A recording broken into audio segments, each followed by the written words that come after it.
Hi, I'm Dr. Gemma, and welcome back to Cognitive, the Knitting Psychology podcast. Cheerfully and somewhat irregularly in business since 2008. Segments today may include what's on my hooks, needles, and spindles, a strategy, something I really like, put a lid on it, oh shoot, and blather. So sit back, put your feet up, pick up your knitting, crocheting, spinning, weaving, or dyeing, or any other yarny thing you're doing, and get ready to enjoy. Hello, it's Dr. Gemma, terrifically sleep deprived, welcoming you to episode 87, which coincidentally is probably going to be called Sleep Deprived. But the news you're all waiting for, there was an adorable Queenie picture right at the top of the show notes, which can be found at cognitivepodcast.blogspot.com or on our group on Ravelry. Hooray! Oh, baby. Let's see what else I want to tell you. Warm thanks. One Pamela, who gave us a very helpful commentary about knitting and deafness. And this led me to go looking on Ravelry for groups formed around deafness. There's a few of them, but all of them are old, that people are not writing on them. So that was an interesting thing. I'd meant to explore it anyway. Thank you, One Pamela, for the boost on that. Thanks also to Karen RS for the ongoing support commentary. And also, I liked the response, especially about the addendum, that I really felt bad last week that I was kind of leaving you all hanging. And so I really appreciate your noticing the addendum, Karen. I really appreciate it. COVID, the president has it. Yeah, we knew this was going to happen sooner or later. It's kind of what Fauci said a few months ago. We're all going to get it. Have you had your COVID? I've had mine. This does not change the fact that you want to get vaccinated. That, remember, you say, oh, well, we're on such and such variant. That doesn't mean the others went away. It just means they're not as prominent. And yeah, the vaccines do work on the original variants as far as we can tell. It's a coronavirus. The definition of a coronavirus is that it mutates rapidly. So this is kind of what it's going to be like. We're all just going to get used to this, I guess. And, you know, the flu does the same thing, that every year they release different flu shots based on which variant of the flu they think is happening. So please don't give up hope and cross your fingers for Joe Biden, because, you know, it's not good when any older person gets this. But in the meantime, you know the drill, right? Go get your boosters. And I have the links for your vaccine record in California and also for the source of the free COVID test from the government. Those are in the show notes. What is on my hooks and needles? In all the crazy, I have finished nothing. But I am working very hard on the Sunnybank Love Scarf. I've got half of it done, which means 3 hearts. Now on to the other half, all white. Because I realize instead of putting hearts on this side, I am going to just do it in white. Then I will graft the ends together, which is actually going to end up in the middle of this 7-foot scarf. And then I will go back to the white side of it, and I will duplicate stitch on the various collies that I have patterns for, and I'm debating colors on that. But anyway, the Sunnybank Love Scarf is halfway there, and it is nothing but stockinette and seed stitch on the edges. And I'm enjoying that, as dull as it is. However, I haven't been able to touch it for the last 2 days, and I am staggering through one of my crochet blocks for the Don't Know Yet, because, you guessed it, Queenie is here, and new puppy, very, very young puppy, 8-week-old puppy. She's a baby, and she's taken a lot of time and attention. As I say this, right before I turned on to record, I turned around, she's discovered that I live in my study, so she's hanging out in the study with me, and then she went to the farthest back corner of the study and crouched, and I went, no, and grabbed her and put her outside, and she relieved herself wildly. But it is interesting because she does seem to be naturally house clean. She really understands that this is our den and we don't do those things here. So she was trying to locate the most remote corner hidden from everyone in my study. Fortunately, that's an accessible remote corner despite my knitting clutter in here. So yes, we are working on the housebreaking. I'll get back to that in the blather probably. The Midsummer Socks and the Bright Cherries Brick and the Pennsylvania Dutch Embroidery, I haven't really touched them. I really want to get through all of them before I do anything else. I really feel like I'm unsatisfied with so much incompleteness in my world. And so I'm just going to try and circle back to them. But every now and then I say that and then I get startitis. What I am doing is the summer of really small projects, which is what's stopping me. I really don't want to work on the Bright Cherries Brick for myself. That is probably going to happen. I really don't want to do that. I really feel more like I want to stay on little stuff and just, use up yarn and such that I want to get out of my stash, which means I should go back to crocheting teddy bears, which I haven't done in a long time for Mother Bear, and I'd really like to. I've been distracted every year with Sunnybank charity projects, and that's good. I needed a break from the bears, but I think I've had enough of the break. I'd like to go back. I think I've got 54 bears finished, so I'd like to go back to those. We'll see how that works out. It's a great way to stash burn. It's just a good way to get rid of worsted weight stuff. However, I have quite a generous bag now for my next Romule sweater. The Romule is beginning to look like an annual tradition, much like the Halloween Franken socks and the Harvest socks or Thanksgiving socks, which is, in October I take all my sock scraps and I make stripy socks out of the scraps. And those are the Halloween Franken socks. And I love those with an insane love. I can't explain it. Try it sometime. You'll understand.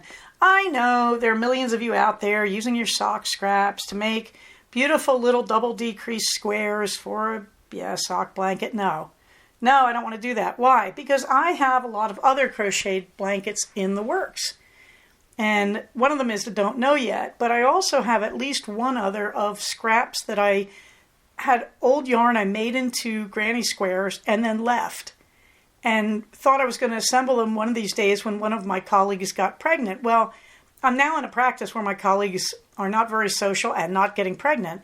So here I am with all these granny squares. So I bought the extra yarn for that. So I want to make that into a scrap quilt as well. And that's probably all going to go to charity. But anyway, I'm already crocheting blankets. So I don't have a need to make a scrap sock yarn blanket. But I understand a lot of you do and that you're really addicted to it. I just can't get into that. That, for some reason, that doesn't appeal to me. I really like the Franken socks. And then, of course, around Thanksgiving and around Christmas, I like to make seasonal socks. Harvest colors for Thanksgiving, Christmas colors for Christmas. This year, I am really, really using up stash, so I don't expect to buy new yarns for those. Ha! Ha! Ha! Ha! Ha! No. Can you believe I said that? Yeah, that's going to happen. Anyway, I'm pretending that I'm going to shop my stash for that. And what else is going on?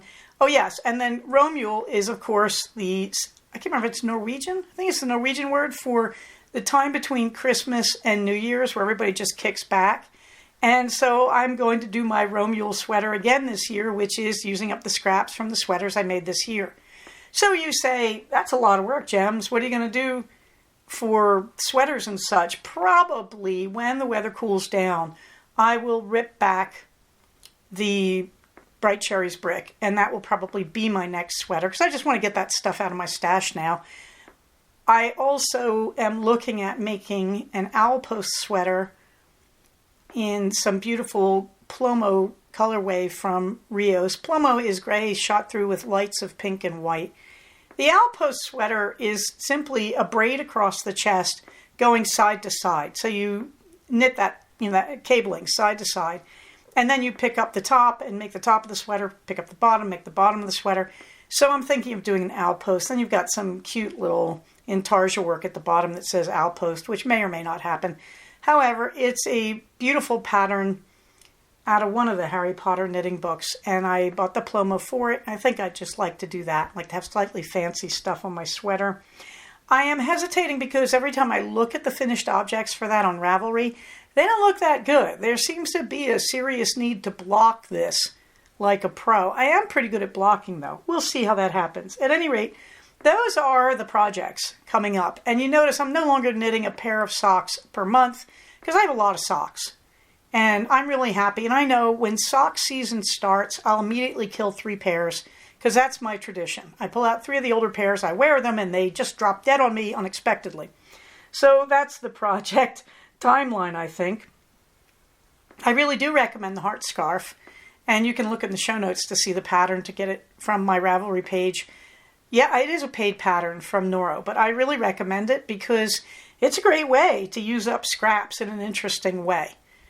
And it is in, I believe, Corian, which I think is an Aran weight, a Noro Corian. And that's beautiful, except that it's scratchy against the neck. So I do need to go block that because Corian and Silk Garden both get a lot better after they've been washed. But they're really rough and scratchy before it. So if you're going to make anything Corian, anything in Silk Garden, you got to count on the fact you'll be blocking it. All right, moving on. Let's see what's going on. Well, I have my links for my favorite resources. Webs is having a retreat coming up. I would love to go to this, but this is not the time. We're so broke after what we've gone through with Queenie. So we're just catching up on our funds. But all you people going to the Webs retreat, I'm there with you in spirit. This leads to the idea, well, gosh, if you're going to go to a Webs retreat, and they're in, I believe, Massachusetts, why are you not going to Rhinebeck, Gemma? Because I've been to New York at that time of year. And I know what you get. You get either breathtakingly beautiful fall colors, or you get cold as hell and pouring rain and damp. So Rhinebeck has never attracted me. Maryland sheep and wool. Again, I'd like to go, but humid. So I'm just living off stitches. I really would like to go to Oregon Flock and Fiber one of these years.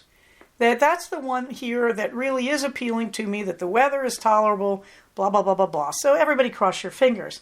However, this does lead to the fact that I have gone back into the show notes and added a calendar because I thought I should. But I'll get to that in the blather. Dizzy Blondes. No, I'm not doing the Tour de Fleece. You know what I'm doing. I'm doing the clear out my study because I'm so overloaded with yarn to fleece. Curiously, that's going to go on a lot longer than the Tour de France. But those of you doing the Tour de Fleece, I'm enjoying your postings on Instagram and Facebook. And thank you for that. Really, really enjoying them. Strategy. Well, not to be outdone. Tiny, shiny things. I am laughing here on Saturday morning, the 23rd, at how sleep deprived I was when I made this recording. TSD, sorry about that. She had, oh boy, I hope I got that right. I'm trying to think who brought this up. At any rate, she brought up last week about managing aging.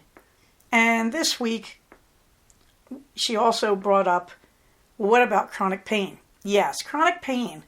It's an interesting creature. There's a lot of approaches to chronic pain, and it is such a problem in the United States that we now have an opioid crisis. Why?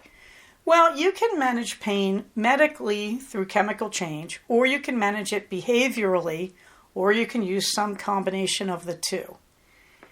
And when I did workers' compensation full-time, I got a lot of this. I don't consider myself a chronic pain management specialist because in workers' comp, you get a lot more than chronic pain. You get a lot of depression and feelings of helplessness and frustration. However, yeah, I did rub elbows with it. I wouldn't call it my specialization. However, what I would tell you is the people I have met who have been the most successful at managing chronic pain behaviorally are using mindfulness, and they're using it a lot. I'm in the camp that everybody should be using mindfulness anyway.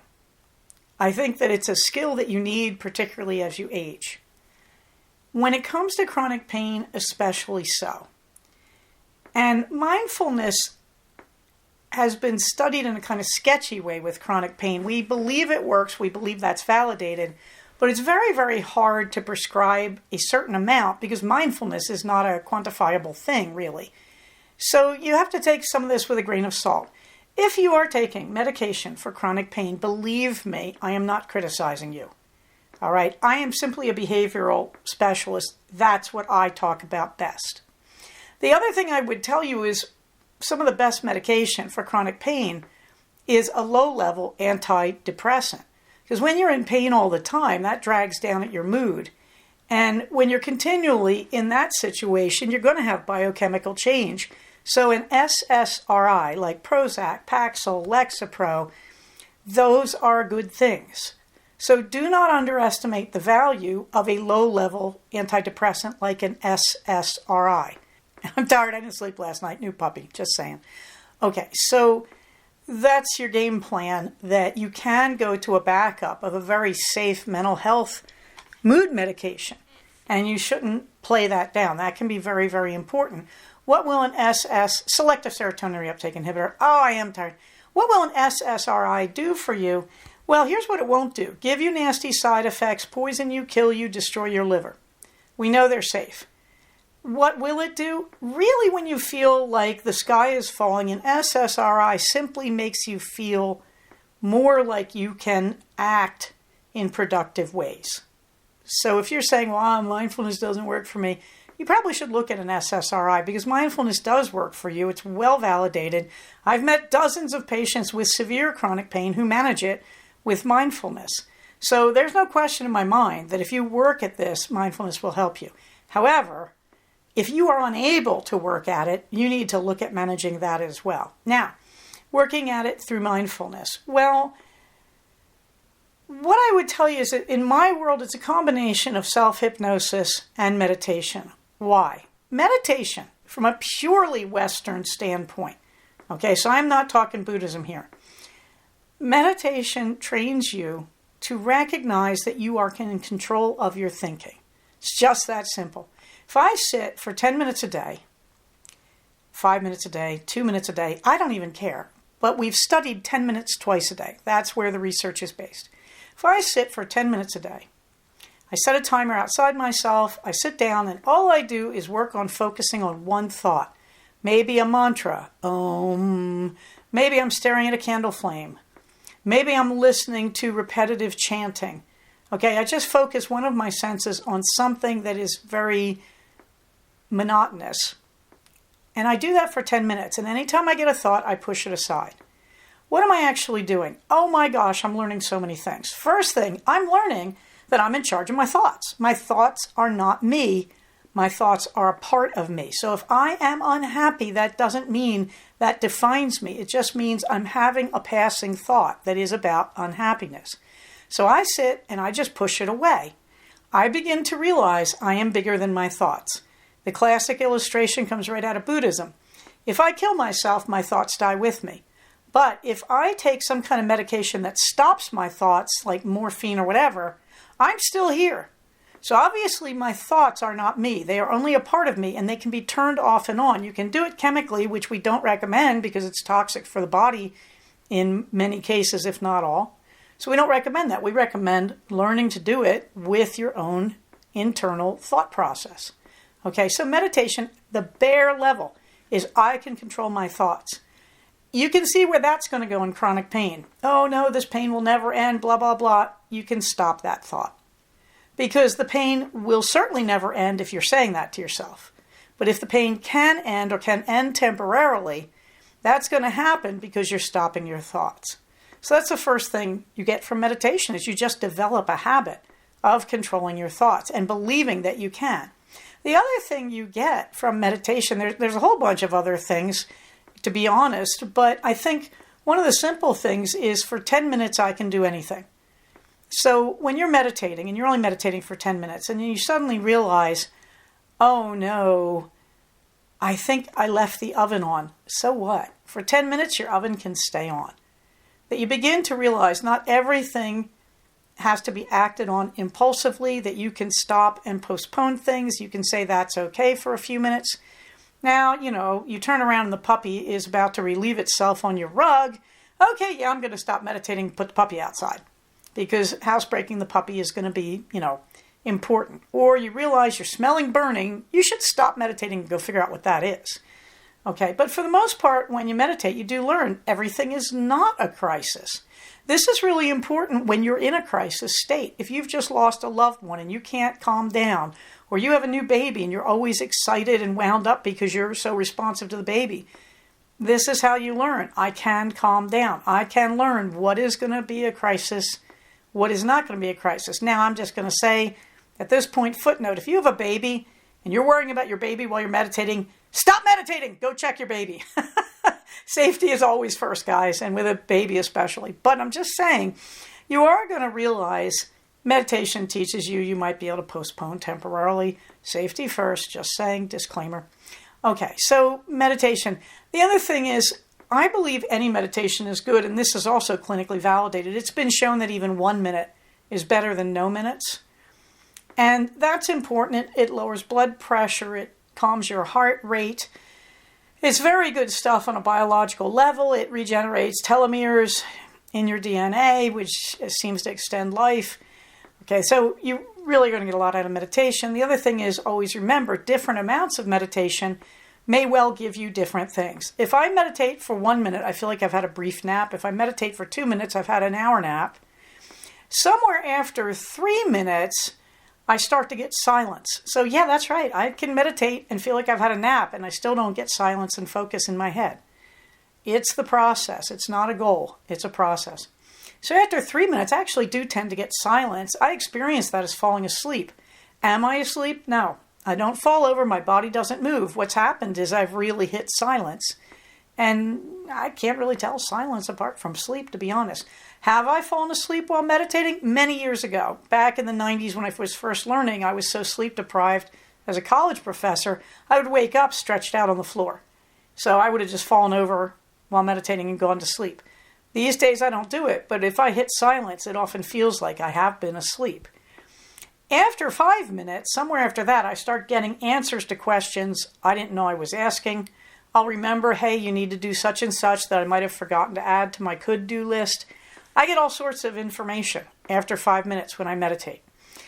This may vary by user, but this is why you meditate. So when you're doing all this, you're teaching yourself that your moods pass, your thoughts pass, your pain passes, you're in control of your body. That's why you meditate for chronic pain.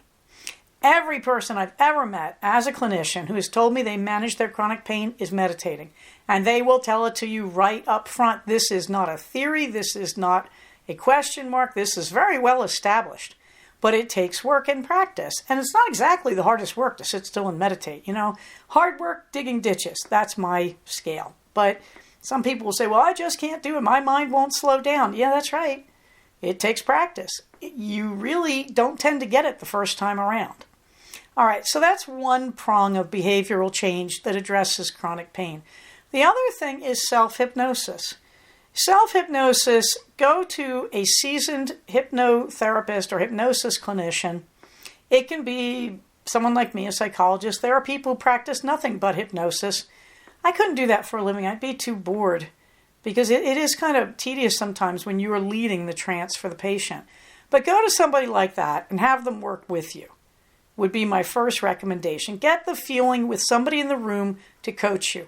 Hypnosis is a natural state. If you're listening to me, you've probably already been in that state sometime during this day. Humans go in and out of this state all the time. So hypnosis is just simply voluntarily inducing a natural state that humans use as a resting state for our brains. Okay, everybody can be hypnotized. The only people who cannot are people who have complete concrete thinking, like people with mental retardation or cognitive disability, intellectual disability. People who should not be hypnotized are people who hear voices. So people with any form of psychosis. Why? They can go into hypnosis, but they find it hard to control the voices in their head when they're hypnotized.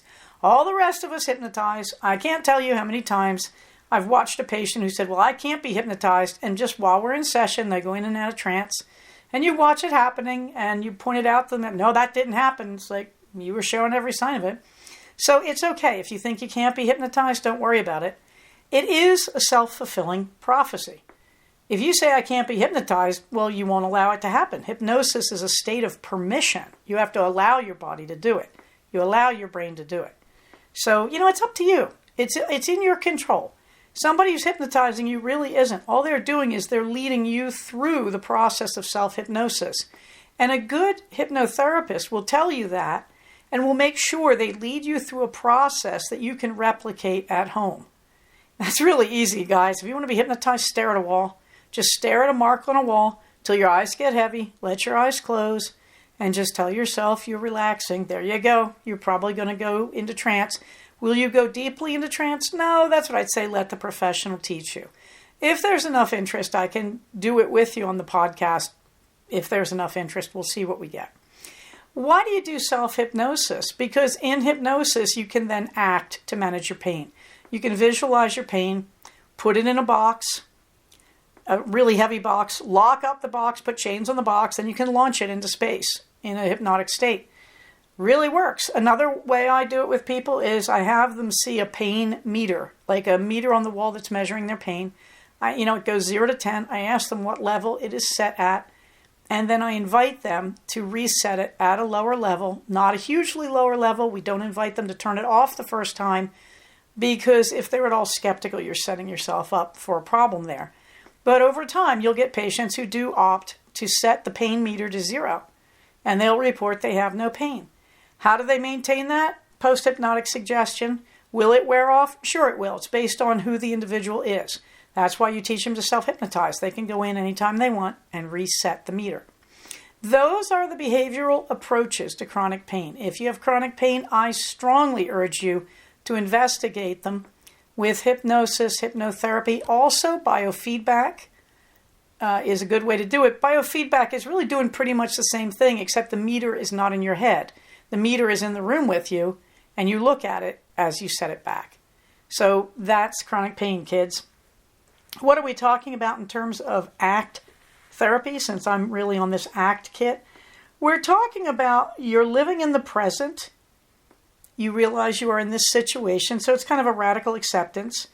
You are in context that you have not always been in pain. You may not always be in pain, okay? Because we don't want you condemning yourself to a life of unchanging pain.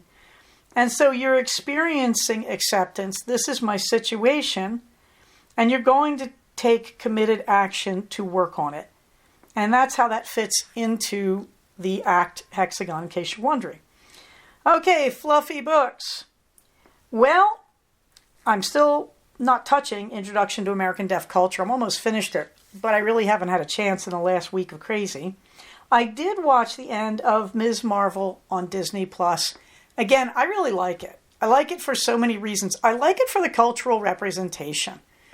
I like it because when I look at Kamala Khan, I really identify with, I'm second generation, and I hear the stories of the generation before me of how they immigrated or how their family immigrated and the losses. I think that's a huge part of the American story that is not told. And I'm delighted that it's going to be told through something like Islam. Why? Because I was raised in a Roman Catholic culture, and American culture does not like Roman Catholic culture. I'm old enough to remember John F. Kennedy being blasted because he was Catholic, and that was considered unsafe for the American presidency. Okay, so Kamala Khan, I identify with a lot there. I also like the fact that she's urban. Oh, we're not out in the hinterlands. We're not on a farm, God's country, blah, blah, blah. She's living in an integrated urban area, and she's very comfortable in her area. Jersey City, I like that they show, you're not going to get mugged if you go out after dark. You know your neighborhoods. You go out with people. You know what you're doing. I like so much of this. I like the mosque culture. The mosque scenes are the best. And I have to say, their spiritual leader may have the absolute best spiritual comment I've ever heard in the media, where at one point, the nasty character of paranoia, in Marvel, CIA, FBI, or some lookalike, says to him, I don't have time to listen to your hokey stuff from some phony spiritual. And he says to her, it doesn't matter. I don't need you to listen to that. He says, it doesn't matter if God is with me. None of that matters. What matters is if I'm with God. And that, to me, that is pure 100% cognitive behavioral therapy. That is ACT therapy at its best. I am acting on my values. Lady, just because you come in and threaten my mosque, I do not change. I stand fast in my values and my beliefs. Your bad behavior does not change me. Whammo blammo, kids. If you ever want to hear therapy succeeding, that's what it sounds like. Whoever wrote that line, I love that, and I hope to high heaven every spiritual leader of every mosque, temple, church and synagogue sounds like that, because that was a beautiful statement. Just saying. Okay, but I also, again, I like the look at, just normal everyday Islamic culture, not the fantasy cultures that American mainstream media has often produced for us. I'm not even going to go there. I'm not even, because that's, oh my gosh, yeah. And I'm trying not to look at the news while I say that. So I really like Ms. Marvel. Plot, same old plot. Marvel just keeps reproducing the same old plot. They've got a formula to get us through 6 episodes. I'm not thrilled with the Karachi segments in it, because even though they're trying to be respectful, at the same time, they're basically relocating the plot to a foreign country so they can show chaos and confusion. I think you're really underselling Karachi. I haven't had the privilege of going, but I'd love to. I would love to. One of my great regrets is not getting to Pakistan, not getting to India, not getting also to Kyoto in Japan. So, Marvel does that when they want to show the violence, they have to put it somewhere. So they pick a convenient and alien foreign country. And so they kind of backwards play into what they're trying to defeat. And I was just reading an interesting article today on Ms. Marvel and how well that works. And the writer was saying, look, this is better than they've ever done. I'm going to go with that. And they're also talking about how do people from Southern Asia and Northern Africa react to Ms. Marvel. And apparently there's a strong amount of support there. So that makes me happy. That makes me really happy. I really don't need to see a world that's filled with white people. I really would like to see in the media the world that I'm living in. And my world is pretty integrated. So go Ms. Marvel. I just really enjoyed it. I am confused. I don't know if I believe in terms of characterization that they set up all of the acceptance she gets at the end, but I really like it. I really like it. I like her mother's journey to self-knowledge and understanding of her own historical background. There's so much to like in it. I also like the color palette. I can't help myself. I have this artistic streak, like, all those beautiful hot colors, all that turquoise and dark green. Oh, it was so good to look at. I have to say, whoever was doing the cinematography and the background and costume design, thank you. Thank you. I loved it. Okay, having said that, then there's Kung Fu Panda Dragon Knight on Disney. Just don't. Kung Fu Panda is really a miraculous little franchise. The 3 movies hang together very well. If you see them individually, you won't get the overarching developmental arc on the spiritual level. The second movie, like all second movies, is a little on the weak side and very predictable. The third movie, I watched the second and third right after each other, and the third movie ties it up beautifully. It goes exactly where the panda's development should go. The movie was made by DreamWorks in cooperation with the Chinese government, because they wanted their culture presented in a certain respectful way. Yay. Really. And those movies are wonderful that way.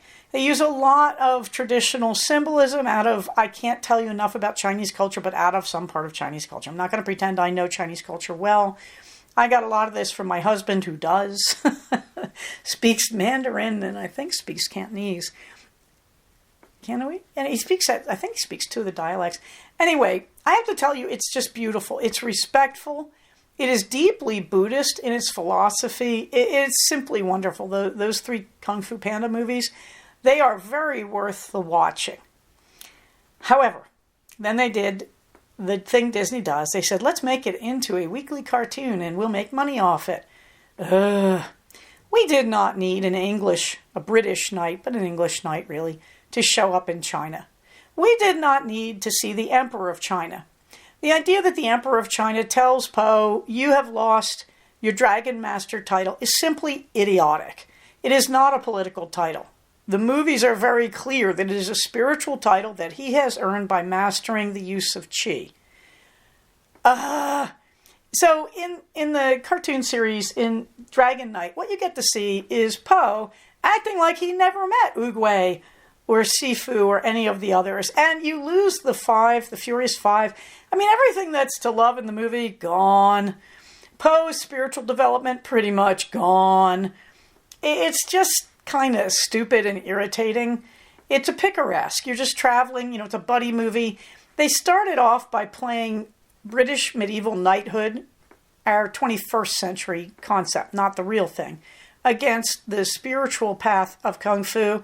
And then they just get even more stupid. That could have been worth watching, but no. In the middle, we have Po wondering why women are so difficult to understand. I'm going to stop now because I'll have to start banging my head into the desk. So, Kung Fu Panda Dragon Knight. Well, if you want to watch a vapid series that is just one action sequence and one interesting thing, I'm even going to forget the part where she tells him he should violate all his beliefs and set this monk free from prison because, her values are better than his. I'm just going to vomit on the floor and ignore that. But, if you need a cartoon boost for 30 whatever minutes per week, sure, go ahead. I just think it's so many missed opportunities. So I won't be going back for episode 12. Let's put it that way. I did force myself all the way through it, telling myself sooner or later something good or something better has to happen here. I wouldn't mind it so much, but it's the missed opportunities, that there really was room for exploration. I think you really could meaningfully look at a Western cultural idea of spiritual and physical mastery like knighthood. You really could productively look at that against the mastery in the martial arts. I think that's a very interesting question.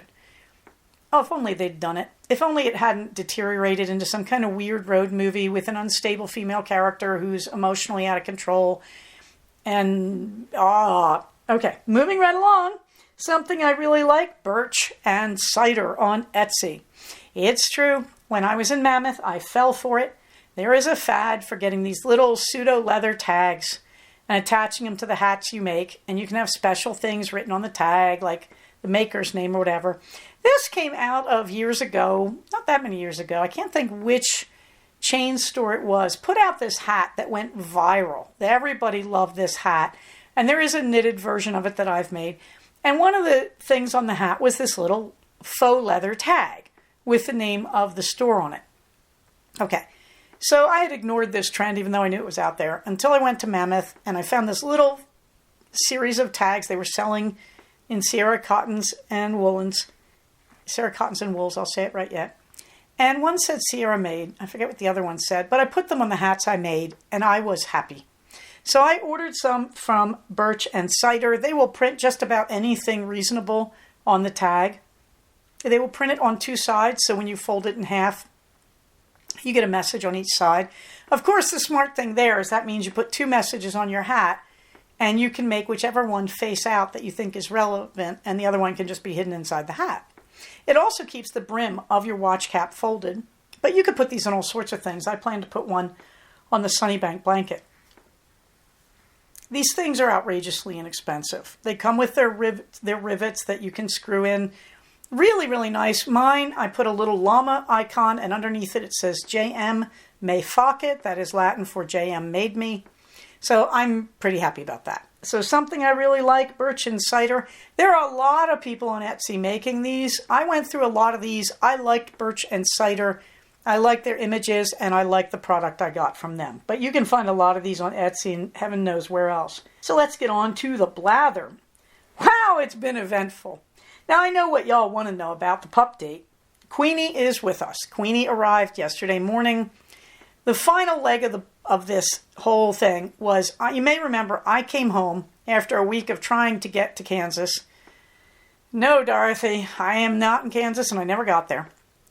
And heroic efforts by friends Marilyn and Rachel to have the puppy shipped to me at Sunnybank, which, no, then it would have been an even bigger problem.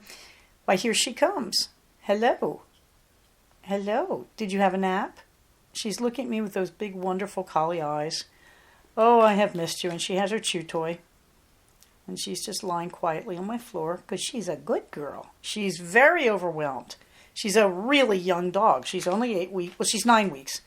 And she's very overwhelmed by the spaces. She's beginning to explore the house. Today she managed to go down the single step in the house. That was a big thing for her yesterday. Okay, so what actually happened? The beloved drove, he was going to have to drive to Corona to pick her up from the shipping company. The shipping company is Puppy Travelers, and I'll come back to them next week, I think.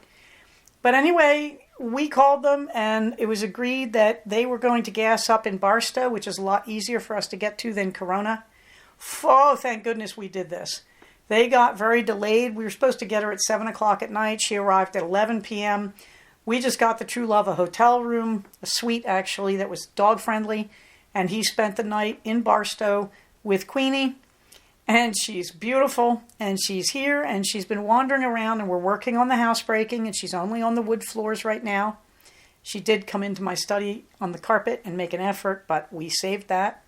So we're working on it. She is so young she can't eat from a bowl, that if you put food in a bowl, she's repelled by it. So she's eating off the floor for now. And really right now, she's so young, and she's so new, and she's so much smaller than everybody else. So really, it's just about getting her less intimidated. She is very spunky. My husband, the first thing he said about her is, she is a spitfire. She is stubborn and she is strong-willed and brave. And that's good, because she's got two very big sisters to live with. She met Blankets yesterday first. First, she met Minerva. Minerva sat on the top of the couch. Queenie looked at her and said, I don't know what you are, but I am not going anywhere near you. And sat as far as she could away from Minerva. Minerva's like, good, this is a good arrangement. So then we brought in Blankets. Blankets is the universal solvent among dogs. She just walked up, touched noses, said, so who are you, kid? Didn't even sniff her butt. No dominance whatsoever. And Blanket said, okay, that's great, where's dinner? And has just been, touching noses with her and pretty much ignoring her. Captain was dominant. Captain just came in and said, there is a stranger here, and we should get her off our property. After a minute or two, Captain did try to puppy crouch, and so did Queenie, but Captain could not get over her overwhelm. So that was okay. We simply put Captain outside, and Queenie had her first day in the house alone, and then fortunately it wasn't really hot outside. But Captain came indoors last night, and they were in crates next door to each other. And that's what Captain needed, that with Queenie in the next crate, Captain began to realize she's here to stay. So this morning there were more attempts at play. Captain is kind of dominating her. She is making clear that she's going to be the alpha dog. Queenie agrees. Queenie is not Eleanor. Eleanor was always the alpha dog.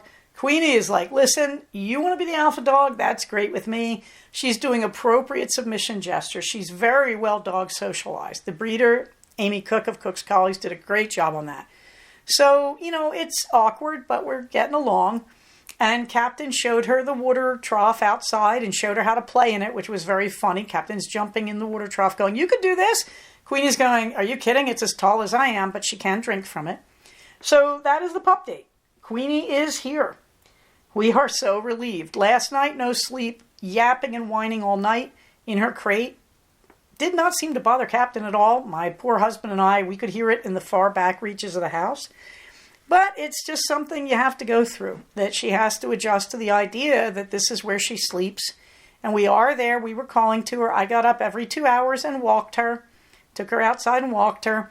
In the middle of the night, she did a little bit of poo in the crate. I took her out of the crate. I cleaned the crate, put her in the sink and washed it off her. This was like 3 a.m. Said, you got to do what you got to do. Went back to bed. So we are bit by bit acclimating Queenie to us, and she's doing really, really well. There will be a lot more pup date, and there will be a lot of puppy pictures. She is beautiful. She is beautiful. What her conformation is going to be like, I can't tell, but so far she moves really nicely. She looks good for a puppy. Her bone structure looks good. She's fast, and she's very much a collie. She's Scottish. I know, but I always joke that I lived in Scotland. I always think, well, if I were to call a dog Scottish, what would it need? It would take real strength of will and intelligence, and that's been my collies. And so, I joke about she's Scottish. Or Scottish, I apologize. I don't mean to generalize like that, but I hope you realize it's meant as a compliment. And what I really mean is she's a problem solver, and she's self-actualized. She thinks about what she wants. She's not waiting around for what we want, but she does love us. Like Eleanor, she wants to cooperate, but she knows better than we do in her world. Okay. Meanwhile, my Starbucks app got hacked, and to the tune of about $100. So changed the password to a really complicated Mac-generated password. Called Starbucks, great customer service. They are sending me a card with the refund. They were able to look it up right away, as was I, and they said, no, this is clearly a hack. Bless you, Starbucks. Twitter. Well, I finally looked at it and said, I should just delete my account. They won't let you. Every time I try, they say, sorry, we've got a failure here. First, they say you were banned from Twitter. And I don't know why. It was years ago. And so I just said, why do I even carry this account? It just seems like vulnerability to me. So I get in there and they go, well, first we have to reestablish your account. I said, don't, just delete it. You don't have to reestablish anything. Well, they reestablished it. I went in to delete it. They won't let me delete it. And their reestablishment sounded like this. Oh, ho, ho, ho. For some crazy reason, you got banned. We don't know why. This happens all the time. It's not about you. We're going to give you your account back. I don't want a Twitter account. Wish me luck. The beloved in the Prius of love, you know that story. He's back. We're all safe. The weird side effect of getting Queenie, that both cars now have oil changes and his car has a repaired air conditioning system and its clock is telling the right time. So, the weird silver lining of all the craziness with Queenie was how many good repairs we were able to get done. Our 30th anniversary is this coming Sunday. Yay, us! We've been talking a lot in ways I don't think we've ever spoken to each other before about what has made our relationship work and why we're still together. And I have to tell you, as a psychotherapist especially, it's very, very interesting because we look at phases of our marriage that were just lousy, where we were angry at each other or one of us hated the other or we thought it could never work. We've been through the phase where one partner was continuously saying, okay, that's fine, we'll just divorce. We've been through all of that and we've been reflecting on what makes a long-term marriage work. And it's been very interesting. For me, what makes the marriage work is the commitment to stay in it. To simply keep saying, we have to get past this. We have to see a bigger picture. Positive future orientation, yeah. Radical acceptance, looking at the big picture, absolutely. My husband's solution really surprises me. His was stop hitting the fail button. Now, I would call that llama logic. His logic has been, stop doing what doesn't work. He talks about other long-term relationships he had where all he can think about when he remembers them is how he and this partner knew something wasn't working and they continued to do it to each other. And so you think, wow, is it really that simple? Stay committed and do what works. Well, there are bigger issues. There's certainly, what are your deal breakers? You have to have the same deal breakers. I was consulting on a case a few weeks ago where one partner felt that cheating was okay. And the other partner was like, no, that's not acceptable. And then their definition of cheating was very interesting. It was something I would never think of because I'm not from the generation of social media, where they're talking about, are you allowed to sext to other people outside your relationship? All this stuff I would never go to. So, the bottom line is you also have deal breakers. That you have to have ground where you say, I stand on this and I move no further. So, one of ours was no cheating. And we had a clear definition for the 1990s of what no cheating meant. So, at any rate, we're approaching the 30-year line and we're also very aware of how much we've both changed through the marriage. And what's really beautiful is here we are in our 60s and we've just got this great friendship. And it's a very permissive friendship that we recognize we're very different than each other. We have different interests and hobbies. And we also recognize how we show love and what impresses the other person. And so that's what it's like. You go, well, how did you do it? Well, this is how we did it. And we're very much in love. He is still the one person in the universe that I want to talk to every day. And when I see him, wherever I see him, my heart goes into my throat. I'm still in love. So it is possible. I'm here to tell you. In the meantime, let's see what else. ASL, the classes begin August 22nd. I have my poor new monitor is trapped at the post office, but I got an $80 monitor that has much higher resolution than my Lenovo laptop has. And I've got a separate mic and camera for that monitor, so I'm waiting to assemble that. The Yosemite trip, we're still not really actively working on what we need to do, which is finding someone to throw hay. But again, lately it's just been one thing at a time. I did go into the Ravelry group and do a lot of housekeeping. So I made, on the Pages tab of the Ravelry group, Cognitive, there is a Pages tab, It's got all the strategies from the classic series and the current series up to episode 50. You have pages that are sorted by every 50 strategies. There are some that are missing, but if people have said to me a lot, I wish I could just see the strategies. You can. Go to the Ravelry group and go to the Pages tab instead of the Discussions tab. I cleaned up the discussions. I added the notes for the new series, episodes 1 to 10. I didn't have them in the Ravelry group. I only had them over on the blog. So they're now in there. I also unstickied all but the most recent series in the new series of podcasts. So in other words, I had episodes stickied back to like episode 40. No, I unstickied everything except the introductions thread, the most recent strategies thread for episodes 1 to 50, and I unstickied everything except episode 80 and forward. So hopefully that'll make it a little easier to access stuff. This also led me to see a lot of wonderful pictures of various people, present and past. I sat there with my heart in my throat when I was looking at the classic series. I got to see all my llamas and alpacas again from our glory days here on the farm. I got to see Teddy and Baron. It was so lovely. And Eleanor. It was sad and sweet and poignant, fearless. You remember them all. The alpacas and art. But at any rate, now we are up to the current thing. I really want to thank you. The other thing it taught me was I really appreciate those of you who are still listening, because those old episodes are great. They're really rich. I was doing a lot of stuff in them, canning and baking and cooking and diet and all stuff, running and shooting archery and all that. And I really feel like I've trimmed down the podcast a lot. So thank you.